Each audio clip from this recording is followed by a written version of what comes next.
Ricci, la concepción amplia del delito económico.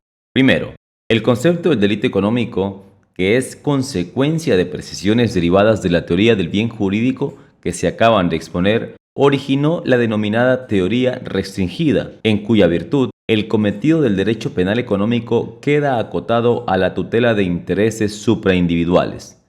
De acuerdo con este punto de vista, de notoria influencia hasta mediados de los años 80, el contenido de la disciplina en sentido estricto comprendía las normas jurídico-penales destinadas a proteger el orden económico, entendido como regulación jurídica del intervencionismo estatal en la economía.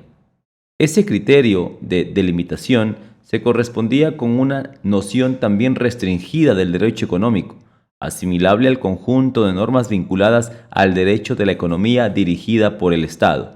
Consiguientemente, siempre en sentido estricto, el delito económico era apreciado como la infracción que lesionaba o ponía en peligro esa actividad interventora y reguladora del Estado en la economía. Ese fue también nuestro punto de vista en el contexto legislativo y científico de esa época, por considerarlo el único concepto que resultaba de utilidad, toda vez que era comprensivo tanto de las hipótesis de tutela en los casos de intervención anticrisis como en las de promoción del desarrollo, incluyendo así los supuestos de protección de la economía de mercado y también la tutela de instrumentos de asignación forzosa de recursos. Pese a que se trataba de una noción restringida, permitía considerar delitos económicos tanto al monopolio que afecta a la libre concurrencia como a los supuestos de lesión a medidas estatales que impiden el acceso a un mercado a determinadas personas, como sucedía, por ejemplo, con inversores extranjeros. Ese concepto, acotado a que lo tutelado fueran bienes jurídicos supraindividuales, admitía que subsidiariamente pudieran encontrar también protección intereses particulares, como los del competidor afectado por el acto monopólico o el inversor nacional desplazado por el extranjero que había accedido al mercado prohibido. 2. Pero como consecuencia de los criterios pragmáticos antes expuestos y fundamentalmente de los que originaron la investigación criminológica, se había desarrollado paralelamente una noción del delito económico en un sentido amplio. Desde esa perspectiva, el derecho penal económico fue definido como el conjunto de normas jurídico-penales que protegen el orden económico entendido como regulación jurídica de la producción, distribución y consumo de bienes y servicios. Esta perspectiva supuso colocar la protección de los intereses patrimoniales en primer lugar y solo en segundo la tutela de intereses colectivos relacionados con la regulación económica del mercado. Las consecuencias inevitables de esta concepción extensiva fueron las evidentes dificultades para delimitar el ámbito de la disciplina, como también para precisar la noción de lo que debía entenderse por delito económico, el que fue definido como la infracción que, afectando a un bien jurídico patrimonial individual, lesionaba o ponía en peligro, en segundo término, la regulación jurídica de la producción, distribución y consumo de bienes y servicios. Tercero, se adjudicó a esta concepción la virtud de armonizar los objetivos de las investigaciones criminológicas sobre criminalidad de cuello blanco en los contenidos del derecho penal económico, pero ciertamente la imprecisión conceptual que la orientaba necesariamente generó confusión. Es que, dado la noción amplia, colocó la tutela de bienes individuales en el primer plano de la protección penal, resultó imposible distinguir un delito económico de un delito patrimonial clásico. Así, por ejemplo, sucede con los tipos básicos que incriminan la estafa o la apropiación indebida, que fueron incluidos en el contenido del derecho penal económico por quienes adhirieron a este punto de vista. Cuarto, se observó entonces la existencia de una notoria diferencia entre un tipo básico de estafa que no trasciende su tradicional función de delito que ampara el patrimonio de la víctima y las modalidades de fraude más modernas que habían sido caracterizadas como delitos económicos. En estas últimas, lejos de estar colocado en primer plano el daño patrimonial, el mismo puede inclusive no existir. Así, por ejemplo, cuando se abre una línea especial de crédito para fomentar una determinada actividad económica o cubrir una necesidad social, el comportamiento puede consistir en obtener un crédito mediante ardid. En esos casos, los lesionados son los intereses colectivos vinculados a los objetivos de la política económica o social involucrados, pudiendo no haber lesión individual ni perjuicio patrimonial, cuando por ejemplo el autor paga el crédito en los plazos pactados. Quinto, una situación similar se presentaba en supuestos de estafa, cuando el Estado establecía un control de cambios y lo que era objeto de enjuiciamiento era la obtención fraudulenta de divisas a cambio preferencial, como sucedió con las operaciones realizadas en la frontera norte de México a principios de los años 80, en los que la Procuraduría General de la República de ese país debió estudiar las condiciones bajo las cuales podía ejercer acción penal contra los autores. Ante la ausencia de una legislación penal económica específica, en esos casos la acción penal fue ejercida atribuyendo la comisión del tipo del artículo 386 del Código Penal Federal de la época, con lo que el Ministerio Público debía asumir la carga de probar la existencia de una lesión patrimonial concreta, toda vez que lo imputado era autoría del tipo básico de fraude, estafa. Sexto, precisamente la diferencia existe entre un delito que lesiona el patrimonio y otro que afecta la economía.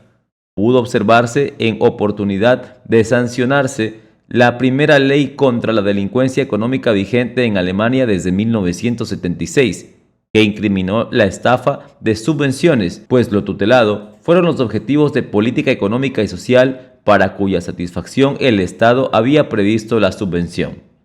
Antes de la creación del tipo específico del 264 StGB, era evidente la dificultad para aplicar el tipo básico de estafa contenido en el 263, pues se requería la comprobación de un ardid destinado a lograr un beneficio antijurídico, induciendo a error a la administración mediante el despliegue de una conducta engañosa, determinando en el acto de disposición patrimonial de la entidad que otorgaba la subvención. La reforma de 1976 incriminó el acto de pedir subvenciones aportando datos falsos o incompletos relevantes para sus otorgamientos, o bien omitir informar modificaciones a situaciones nuevas relevantes para que el beneficio se mantenga. La comparación de uno y otro supuesto, y especialmente los bienes jurídicos amparados, permitió advertir la distancia existente entre una infracción patrimonial clásica y un delito económico. 7. En realidad, la afirmación de que un delito económico en sentido amplio lesionaba en primer lugar intereses individuales estaba en contradicción con la exigencia de que lo afectado por delitos económicos debía ser prioritariamente bienes jurídicos supraindividuales. La mejor demostración de que ese concepto laxo provocaba tanta imprecisión como para impedir acotar el contenido del derecho penal económico estuvo dada por la enumeración de los tipos agrupados, que en algunas formulaciones comprendía, entre otros hechos punibles, las normas referidas al medio ambiente, las insolvencias punibles, las formaciones de cárteles, las infracciones en el campo de la informática, manipulación de datos o robo de los mismos, la violación de secretos, la falsificación de balances de una empresa, la violación del deber de tener una contabilidad, las competencias desleales, los abusos de crédito, las estafas, los fraudes en perjuicio de los acreedores, por ejemplo, quiebras e infracciones de los derechos de propiedad intelectual e industrial, los fraudes al consumidor, la falsificación de las mercancías, la presentación engañosa, el abuso de la inexperiencia del consumidor, infracciones en aduanas, infracciones bancarias o bursátiles, manipulación abusiva del mercado bursátil, las infracciones de las normas de seguridad e higiene laboral, las infracciones contra las sociedades mercantiles, el envío al extranjero de grandes cantidades de dinero procedentes de delitos, hold-ups, los boicots empresarios, las receptaciones, las malversaciones de caudales públicos, los cohechos, las apropiaciones indebidas, las falsedades de documentos, los fraudes acerca de la situación comercial de la empresa y de sus fondos financieros, los abusos de situaciones económicas por parte de las empresas multinacionales y la creación de sociedades ficticias. Esa enumeración, que ni siquiera era exhaustiva, resultaba tan heterogénea como equiparable a un cajón desastre. Objeción también señalada a la sistematización ofrecida por Sierpings a los mismos efectos. Octavo, pero además, el desarrollo a que condujo esa noción y los contenidos que ofrecía produjeron unas confusiones, como cuando luego de definir el delito económico en sentido amplio, como el que protege intereses individuales en primer lugar, fueron incluidos en la enumeración tipos claramente orientados a tutelar preferentemente intereses superindividuales, como las infracciones previstas con motivo de la formación de cárteles.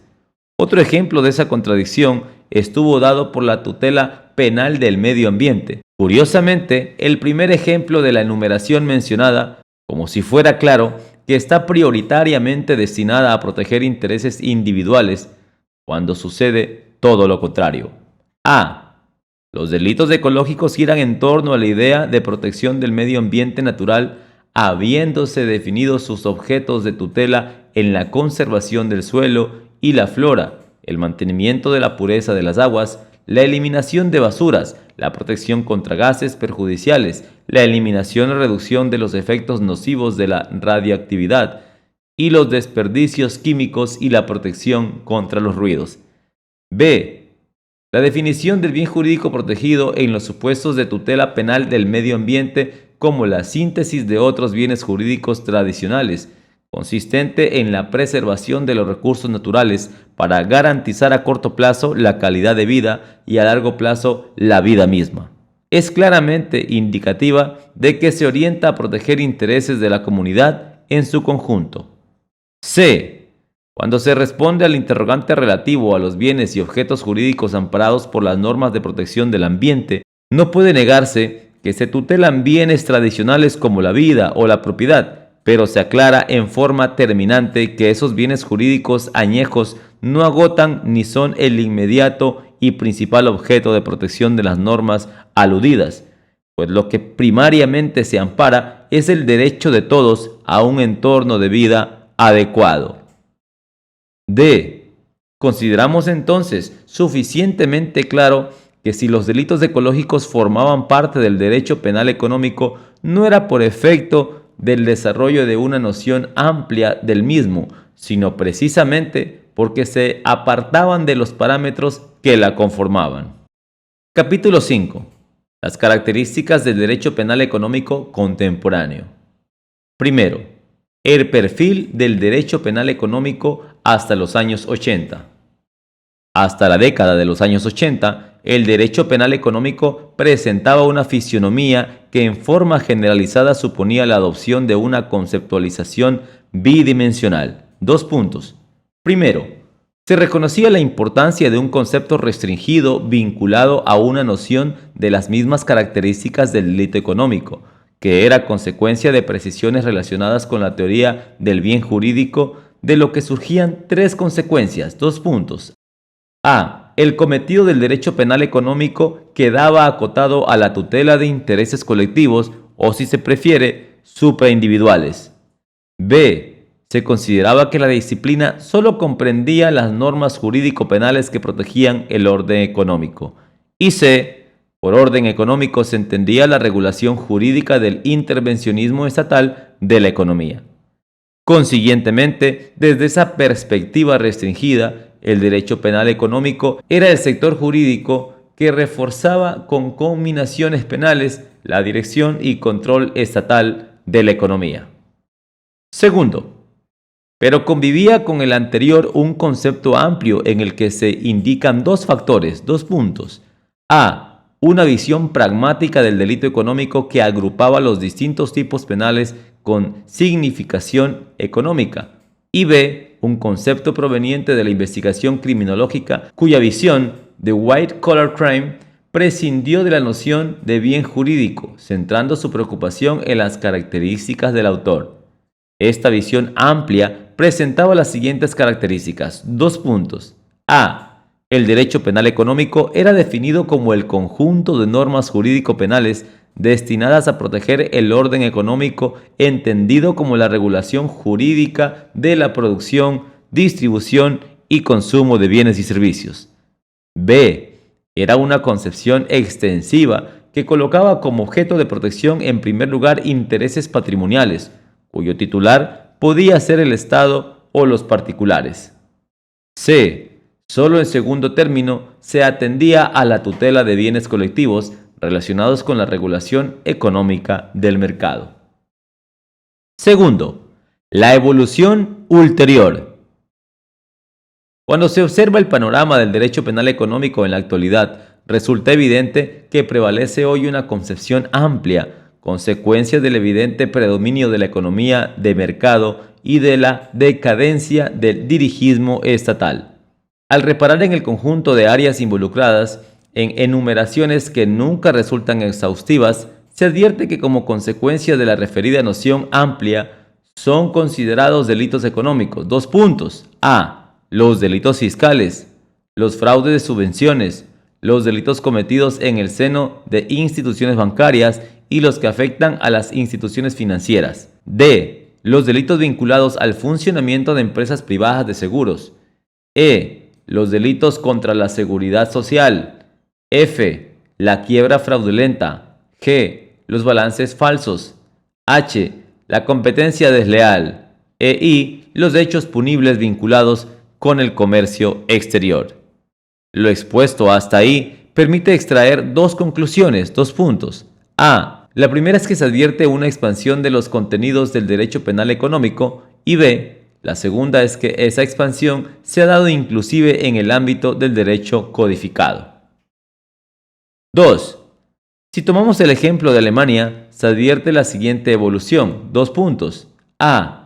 En un primer momento se aprobaron leyes de reforma orientadas a cubrir alguna punibilidad, como ocurrió en 1976, cuando la primera ley contra la criminalidad económica incorporó tipos para reprimir a la obtención fraudulenta de subvenciones y créditos, como también delitos de quiebra.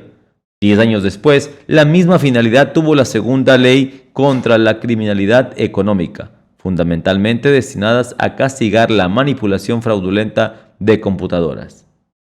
B. Un salto cualitativo supuso la incorporación al Código Penal de un catálogo especial de competencias judiciales para delitos económicos, reforma que concretó otra ampliación, cuyo único fundamento fue de orden procesal.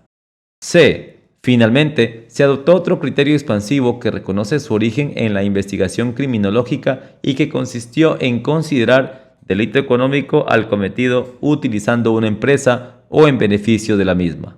Tercero, como consecuencia de esa evolución, la noción de delito económico se nutre en la actualidad de la utilización de varios criterios de delimitación que no son necesariamente convergentes. Tercero, la afectación de bienes jurídicos supraindividuales. Aunque no ya como exclusiva pauta definitoria, se sigue utilizando la teoría del bien jurídico por los que mantiene vigencia el punto de vista de que el delito económico no solo lesiona o pone en peligro bienes individuales, por lo que es caracterizado por la afectación de bienes supraindividuales o colectivos de la economía. 2. Si se adopta en ese sentido un punto de vista tradicional, en cuya virtud el bien jurídico protegido en primer término debe ser el orden económico estatal en su conjunto, no se descarta que además el hecho punible concrete la afectación del interés individual o de un agente económico, pero ese no es el dato central. 2. Siendo esa línea de orientación, con excepción de un sector doctrinario muy reducido desde siempre, las infracciones tributarias fueron consideradas delitos económicos, aún por quienes defendimos tesis restrictivas. Es claro que, aunque en forma evidente, un fraude fiscal afecta la recaudación tributaria, por lo que resulta un acto lesivo al patrimonio estatal, lo que se consideró decisivo para reconocerlo como delito económico es que afecta las medidas de política económica que el Estado no puede adoptar por falta de recursos. Tercero, las obtenciones fraudulentas o de créditos o subvenciones constituyen hechos punibles que permiten apreciar la forma como desde la perspectiva de la teoría del bien jurídico se utilizaban criterios de delimitación del ámbito del derecho penal económico. A. Las decisiones de política económica que suponen la apertura de líneas esenciales de créditos para fomentar las determinadas actividades o satisfacer necesidades sociales ejemplo, otorgar viviendas, suelen instalar escenarios en los que se puede apreciar la comisión de delitos económicos. B. Ello sucede cuando, dado que el otorgamiento del crédito está supeditado a que el autor lo utilice para realizar la actividad que se fomenta, el hecho ilícito consiste en obtener el crédito mediante un ardid, ejemplo, falsear la declaración, toda vez que será utilizado con una finalidad distinta. C. Cuando los fondos obtenidos de esa forma han sido usados para un fin distinto, pero el autor ha pagado el crédito en las condiciones establecidas, surge evidente que el hecho no puede ser apreciado como un supuesto clásico de estafa, ya que no se ha causado perjuicio patrimonial a la entidad financiera que otorgó el crédito. D. Dado que en esos supuestos lo lesionado no ha sido un interés individual, el patrimonio del banco que otorgó el crédito, sino el interés supraindividual en cuya virtud se concedió el crédito al autor, se ha considerado que la llamada estafa de crédito es un delito económico.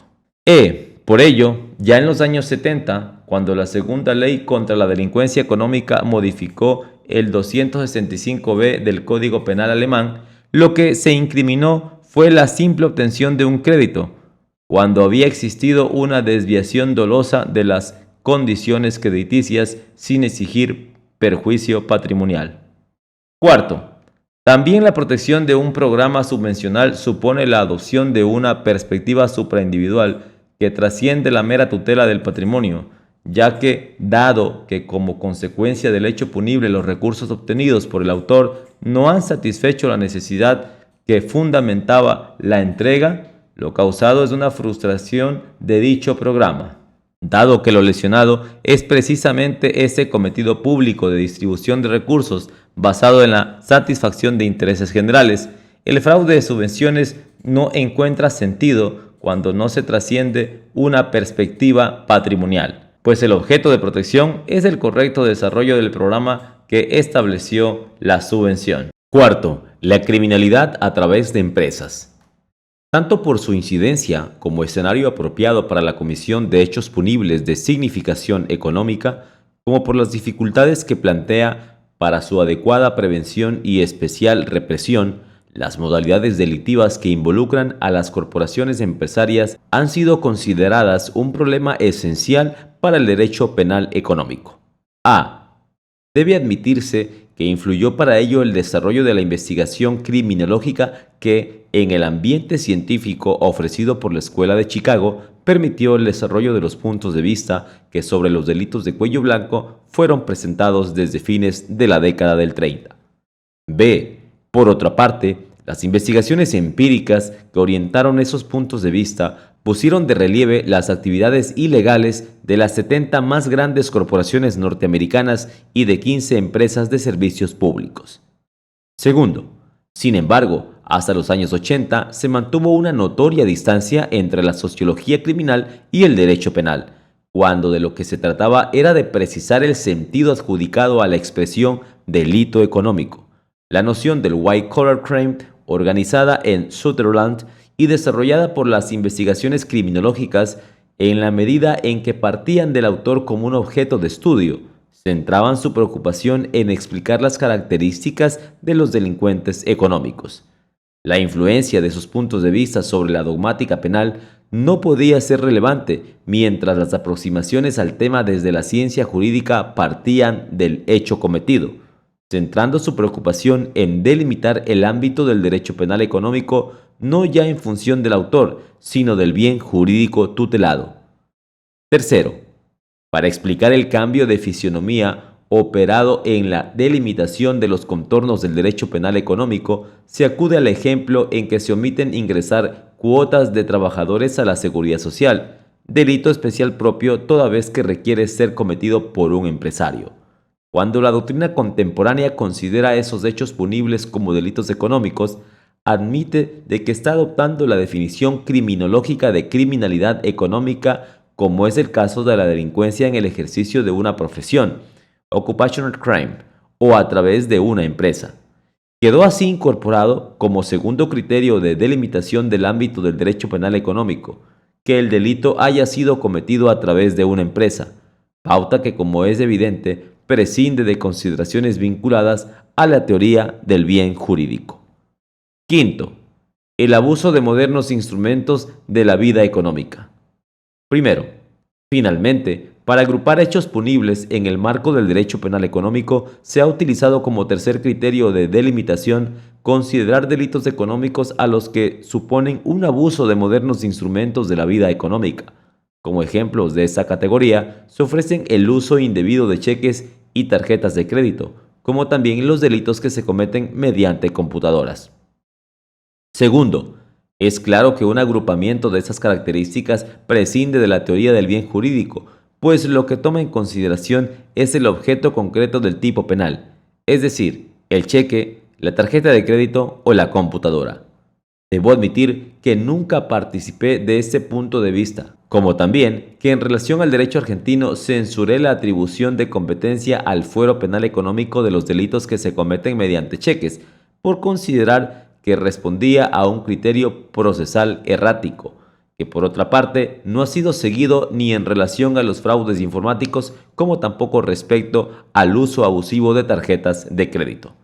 Consiguientemente, una caracterización como delitos económicos en función de este tercer criterio no reconoce ningún fundamento conceptual en la medida en que responde a la razón exclusivamente pragmática de que se trata de instrumentos que son habituales en la vida económica. Tercero, debe tenerse en cuenta que la delimitación del delito económico, basada en criterios pragmáticos, necesariamente será imprecisa y errática, como puede observarse en relación al trato legislativo adjudicado al delito de balance falso.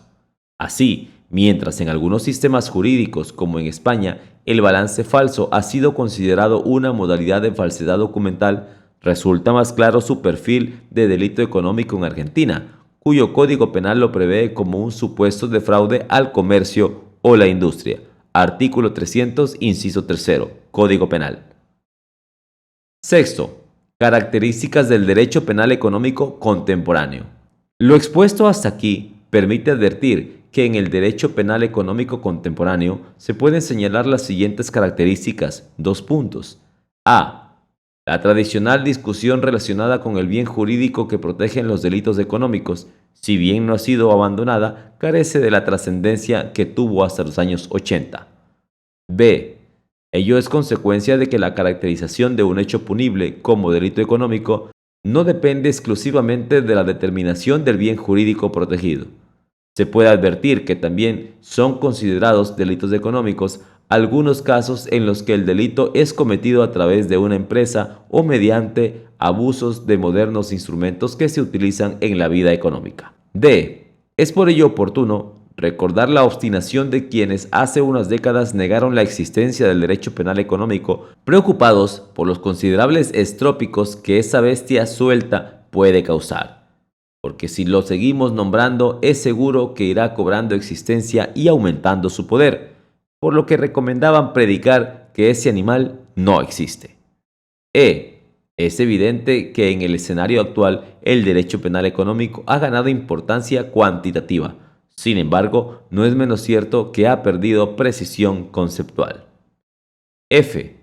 En estas condiciones, la derrota de quienes impugnaron la existencia del derecho penal económico es relativa, pues es posible hoy advertir un moderno escenario en el que por distintas razones se han formulado nuevos cuestionamientos a su legitimidad.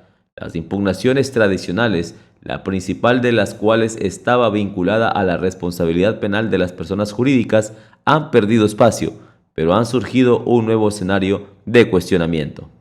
7. El nuevo escenario de cuestionamiento a la legitimidad del derecho penal económico. Primero, como consecuencia de que la existencia del derecho penal económico requiere exhibir un sector normativo que regula comportamientos para los cuales está prevista la pena pública como consecuencia, las exigencias de legitimidad son mayores que cuando se acude a otras consecuencias jurídicas, como es el caso de la sanción administrativa o la reparación de daños y perjuicios. Algunas impugnaciones formuladas a la utilización de la pena pública como reacción por la comisión de hechos ilícitos que pertenecen al ámbito del derecho penal económico reconoce la influencia de la teoría de la retribución. El punto de partida es, entonces, considerar que el ejercicio del ius poniendi estatal es legítimo cuando encuentra fundamento en que existe un comportamiento que sustituye un injusto y ha sido cometido por un autor culpable. Segundo, dado que este escenario crítico contemporáneo recoge la tradicional interpretación del injusto criminal como desprecio de la justa coordinación de esferas de libertad basada en las concepciones de Kant y Hegel, encuentra puntos de contacto con las clásicas objeciones que negaban al Estado legitimidad para utilizar la pena pública cuando el objeto de tutela eran reglas de ordenación política económica. Resultan también funcionales para la crítica los criterios de delimitación utilizados por Feuerbach, quien partía de la distinción entre los delitos cuya esencia reside en la lesión de derechos de libertad subjetivos y consiguientemente absolutos, y las infracciones de policía apreciadas como modalidades de comportamiento que se prohíben bajo pena por su peligrosidad para la seguridad y el orden jurídico. No puede extrañar el resurgimiento actual de una teoría individualista, cuyo desarrollo conceptual más destacado corresponde al tránsito del Estado liberal a un Estado administrativo, que debió hacer frente a los desafíos sociales que supusieron el crecimiento demográfico y la concentración urbana. Tercero, debe recordarse que fue en ese escenario social que Goldsmith, partiendo del dualismo individuo-sociedad, sostuvo que lo esencial era el individuo, pues la condición de ser comunitario no era más que una concesión forzada por la convivencia. Al entender que el orden jurídico parte de los individuos, sus derechos y bienes, postuló que las normas regulatorias del Estado fueran consideradas un pseudoderecho. Esa concepción, según la cual la infracción no puede generar ningún injusto material, supuso el abandono de un concepto unitario de injusto para distinguir entre antijuridicidad y antiadministratividad, con diversas consecuencias jurídicas que también fundamentaban competencias distintas entre justicia y administración. Cuarto, es precisamente la revalorización de esa concepción que fuera dominante en la época en que fue formulada, pese a que la considerábamos superada en los años 80, constituye el punto de partida de un moderno escenario de crítica al derecho penal económico. Desde esa perspectiva, cuyas raíces en la tradición jurídica penal son innegables, ha surgido un nuevo escenario de cuestionamiento a la legitimidad del derecho penal económico, habiéndose centrado las observaciones en la creación de bienes jurídicos supraindividuales y su protección mediante delitos de peligro abstracto. 8. Los bienes jurídicos supraindividuales. El desarrollo argumental de quienes han fundamentado la legitimidad del derecho penal económico se apoya en que protege bienes jurídicos definidos como intermedios, porque el interés protegido está mediatizado, por lo que lo tutelado no es solo el patrimonio y la libertad de disposición, sino además el funcionamiento de distintos subsistemas, como por ejemplo el sistema crediticio, las operaciones de pago sin dinero efectivo o el mercado de capitales.